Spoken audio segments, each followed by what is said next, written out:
नमस्कार, मैं हूं अंकुर और आप देख रहे हैं सत्य हिंदी का न्यूज बुलेटिन। एक नजर अब तक की सुर्खियों पर। दिल्ली के मुख्यमंत्री अरविंद केजरीवाल की याचिका पर सुनवाई के लिए सुप्रीम कोर्ट ने तारीख तय कर दी है। केजरीवाल की अर्जी पर सुप्रीम कोर्ट 15 अप्रैल को सुनवाई करेगा। अरविंद केजरीवाल ने गिरफ्तारी के खिलाफ दिल्ली हाईकोर्ट के फैसले को सुप्रीम कोर्ट में चुनौती दी है।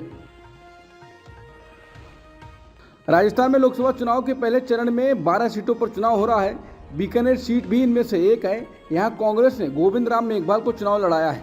मेघवाल के समर्थन में ही गुरुवार को कांग्रेस नेता राहुल गांधी की सभा का आयोजन हुआ। इस दौरान राहुल गांधी ने मोदी सरकार पर जमकर आरोप लगाए। साथ ही कांग्रेस की सरकार बनने पर जनता के लिए कांग्रेस के वादों को याद दिलाया। उन्होंने अपने भाषण में गरीब परिवारों को हर महीने 8,500 रुपए देने की बात कही। उन्होंने कहा कि वो इस कदम से देश में गरीबी हटाने का काम करेंगे। राहुल गांधी ने कहा कि कांग्रेस की सरकार बनी तो देश में ठेका प्रथा को बंद कर दिया जाएगा। यानी अभी तक जो कार्य सरकार में कॉन्ट्रैक्ट पर ठेकेदारों के जरिए करवाया जाता है, वो काम करने के लिए परमानेंट कर्मचारियों की भर्ती की जाएगी। उनसे कार्य करवाएंगे और उसका भविष्य भी सुरक्षित रखेंगे। राहुल गांधी ने कहा कि केंद्र की मोदी सरकार ने तो बड़े बड़े उद्योगपतियों का 16 लाख करोड़ रुपए का कर्ज माफ किया है। हम किसानों का कर्जा माफ करेंगे। जितना पैसा मोदी सरकार ने अरबपतियों को दिया, उतना पैसा हम गरीबों को देंगे। लोकसभा चुनाव 2024 के लिए आचार संहिता लागू है। पीएम मोदी लगातार चुनाव प्रचार कर रहे हैं। इस दौरान उन्होंने उत्तराखंड के ऋषिकेश में रैली की। यहां उन्होंने कहा कि आज देश में एक मजबूत सरकार है।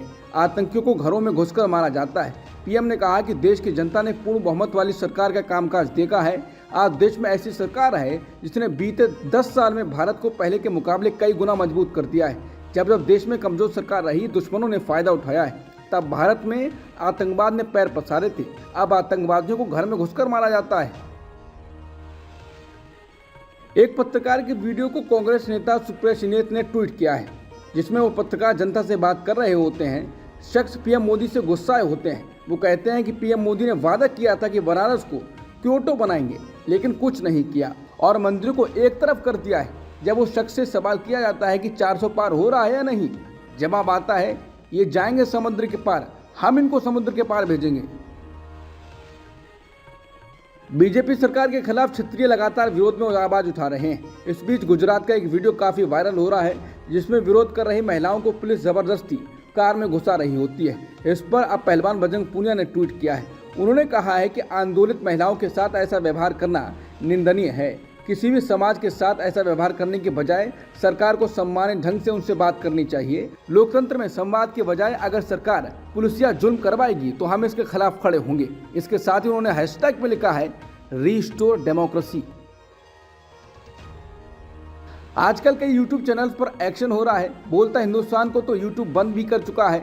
बोलता हिंदुस्तान और बाकियों का कहना है कि यूट्यूब पर एक्शन के पीछे राजनीतिक मसला है, इसलिए लोग पीएम मोदी के पुराने बयान को निकाल रहे हैं। जब पीएम मोदी से एक पत्रकार ने मीडिया को लेकर सवाल पूछा था, इस पर पीएम मोदी ने कहा था कि लोकतंत्र में अगर मीडिया ताकतवर नहीं होगा तो लोकतंत्र चलेगा नहीं। डरपोक मीडिया नहीं चाहिए, मजबूत मीडिया चाहिए जो डट कर खड़ा रहे। इसके बाद लोगों का कहना है कि तब के मोदी और आज के मोदी में अंतर है। आज तो मीडिया गोद में बैठा लिया गया है, अब पीएम मोदी को चापलूस मीडिया चाहिए है।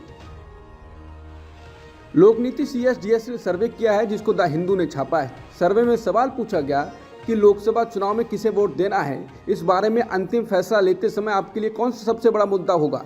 इसके जवाब में 27% लोगों ने कहा कि बेरोजगारी सबसे बड़ा मुद्दा होगा। 23% ने कहा कि महंगाई बड़ा मुद्दा होगा। विकास के पक्ष में 13% लोग रहे। 8% ने कहा कि भ्रष्टाचार बड़ा मुद्दा होगा और 8% ने ही कहा कि राम मंदिर मुद्दा रहेगा। सिर्फ 2% ने कहा कि हिंदुत्व मुद्दा रहेगा। इंडियाज इंटरनेशनल इमेज के पक्ष में 2% लोग रहे और रिजर्वेशन को 2% ने मुद्दा माना। 6% ने कहा कि उन्हें पता ही नहीं है। इस बार बेरोजगारी और बढ़ती कीमतें प्रमुख मुद्दा हैं, लेकिन 2019 में ये दोनों मुद्दे प्रमुख मुद्दे नहीं थे। 2019 के CSDS लोकनीति चुनाव सर्वे के अनुसार 2019 में बामुश्किल 6 में से 1 आदमी इन मुद्दों को अहमियत दे रहा था, लेकिन 2024 में हालात बदल चुके हैं। वहीं अब 50% लोग मानते हैं कि बेरोजगारी और महंगाई आगामी चुनाव में सबसे अहम मुद्दे होंगे। कुल मिलाकर बीजेपी को उम्मीद है कि राम मंदिर की लहर के चलते वो भारी बहुमत के साथ लगातार तीसरी बार सरकार बनाएगी। ऐसे में ये सर्वे बीजेपी के लिए परेशान करने वाला हो सकता है। CSDS लोकनीति के सर्वे में 2/3 से ज़्यादा लोगों ने माना कि पहले की तुलना में अब नौकरी हासिल करना मुश्किल हो गया है। शहरी पुरुषों में इसकी संख्या ज़्यादा है। 3/4 लोग बेरोजगारी के लिए केंद्र सरकार को जिम्मेदार मानते हैं। 2/3 लोग मानते हैं कि पिछले 5 साल में महंगाई बढ़ी है। ग्रामीण इलाकों के गरीब लोग इससे ज़्यादा प्रभावित हैं, जबकि शहर के मध्यम वर्ग और संपन्न वर्ग में इसका ज़्यादा असर नहीं है। अधिकतर लोग महंगाई बढ़ने के लिए केंद्र सरकार को जिम्मेदार मानते हैं। CSDS के सर्वे के अनुसार नौकरी मिलने में मुश्किल की चिंता मुसलमानों, अन्य पिछड़ा वर्ग और अनुसूचित जाति और जनजाति के लोगों में अधिक पाई गई। वहीं जिन लोगों ने कहा कि नौकरी मिलना आसान है, उनमें 17% अगड़ी जाति के हिंदू शामिल थे। वहीं सर्वे में शामिल 71% लोगों ने बीते सालों में महंगाई बढ़ने की बात भी कही। कांग्रेस महासचिव केसी वेणुगोपाल ने कहा है कि चूंकि चुनाव प्रचार तेज हो गया है, पूरे भारत में हमारी संभावनाएं बेहतर हो रही हैं। हमें रिपोर्ट मिल रही है कि कांग्रेस और इंडिया गठबंधन अच्छा प्रदर्शन कर रहे हैं। अब लोगों को बीजेपी के जुमले का एहसास हो रहा है। सरकार से लोग जो उम्मीद कर रहे थे वो पूरी नहीं हुई है। कांग्रेस के वादे जनता के बीच अच्छा काम कर रहे हैं और लोग इससे अच्छी भावना से ले रहे हैं और बीजेपी 200 सीटें पार नहीं करने वाली है। इस साल अप्रैल मई महीने में भारत से करीब 6000 मजदूर इजरायल जाएंगे। इस बारे में इजरायल के प्रधानमंत्री दफ्तर की ओर से जानकारी दी गई है। अक्टूबर 2023 से गजा पर इजरायली हमलों के कारण इजरायल कामगारों की कमी की समस्या से जूझ रहा है। संघर्ष शुरू होने से पहले फिलिस्तीनी क्षेत्र से काफ़ी संख्या में लोग इजरायल काम करने जाते थे। उसी कमी को दूर करने के लिए भारत से मजदूर भेजे जा रहे हैं। गवर्नमेंट टू गवर्नमेंट समझौते के तहत भारत से मजदूर इजरायल भेजे जाएंगे। दिल्ली शराब नीति घोटाला मामले में सीबीआई ने बड़ी कार्रवाई की है। सीबीआई ने तेलंगाना की पूर्व सीएम केसीआर की बेटी के कविता को गिरफ्तार कर लिया है। फिलहाल के कविता न्यायिक हिरासत में हैं। पिछले दिनों की कोर्ट ने उनकी न्यायिक हिरासत को 23 अप्रैल तक के लिए बढ़ा दिया था। अब सीबीआई की कार्रवाई के बाद उनकी मुश्किलें और बढ़ गई हैं। कांग्रेस के पूर्व नेता रोहन गुप्ता ने बीजेपी ज्वाइन कर ली है। पिछले महीने रोहन गुप्ता ने कांग्रेस पार्टी से इस्तीफा दे दिया था।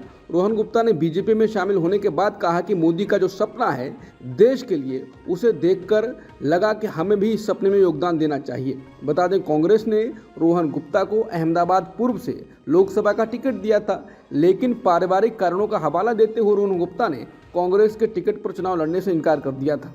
सैनिक स्कूलों के निजीकरण का मुद्दा इतनी आसानी से बीजेपी का पीछा नहीं छोड़ने वाला है। लोकसभा चुनाव की हलचल के बीच कांग्रेस अध्यक्ष मल्लिकार्जुन खड़गे ने इस पर आपत्ति जताई है और कहा है कि सैनिक स्कूलों में एक राजनीतिक विचारधारा लाने की कोशिश की जा रही है।